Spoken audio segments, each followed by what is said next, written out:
Freeze or drown. He wasn't sure which one would come first.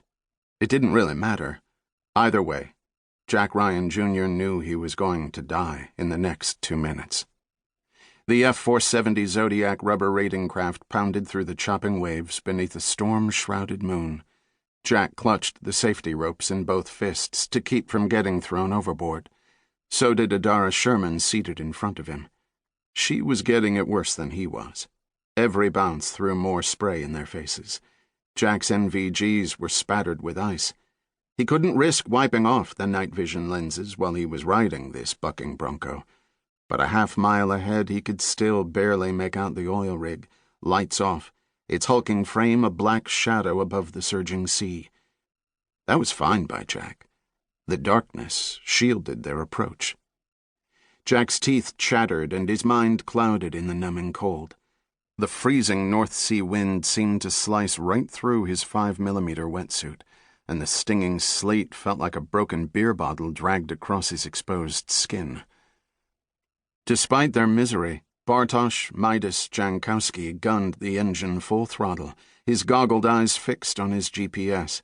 They were supposed to run quiet, but they got off late. At least the howling wind swept away most of the noise from the baffled 55-horsepower outboard motor and back. The high winds also meant a helicopter landing was out of the question, and fast roping out of it, Jack's favorite new skill, even more so. All three of them were getting beat to hell, and time wasn't their friend. If they didn't reach the oil platform ladder in the next 2 minutes, they would fail the mission. Assuming we survive for the next 2 minutes, Jack reminded himself. And then there were the gunmen on the oil rig to deal with. But right now, armed killers seemed like the least of their problems. As if on cue, a rogue wave swelled beneath the speeding craft, lifting the port side out of the water. Jack had shoved the toes of his boots through the safety rope along the rubber deck for purchase, but felt himself pitching over the side anyway. Midas grabbed the drag handle of Jack's vest with a sure hand at the last second, saving him from a headlong dive into the angry Black Sea. Jack glanced to his right at the other Zodiac just a few yards away. In the green haze of his iced NVGs, Jack saw Dom Caruso flash him a quick, "Okay," with his gloved thumb. Jack thumbed him back. No time for chit-chat. Ding Chavez drove Dom's boat, his eyes fixed on the GPS locator.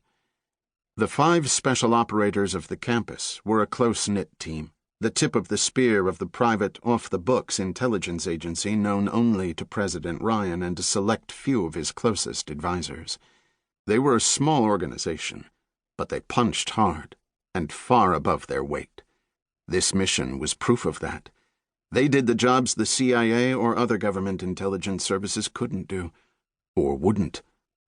Tonight was no exception. Jack ran through the schematics of the oil rig platform in his mind again, particularly the control room and machine shop, his 2 targets. Gavin Beery's webmaster magic had come through again. If it weren't for him, they'd be going in totally blind.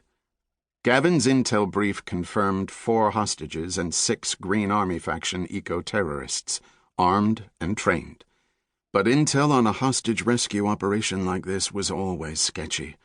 John Clark's warning echoed in his head. Stay frosty out there. You don't know what you don't know. True that. It's time, Ding whispered in everyone's comms. Roger that, Midas confirmed. Jack watched Ding's boat veer off at a sharp angle, its bulletproof armor-plate rubber skin shredding water into the turn. The small drilling platform had 2 access ladders. Jack's boat would take the front. Ding and Dom would scramble up the back. On training runs with the Norwegian MJK, Marinjea coming down this past week, the weather had been cold but calm, and they'd been able to get the timing down perfectly. But out here, tonight, on a raging North Sea, everything was up for grabs. The mission had 2 goals: save the hostages and kill or capture the tangos.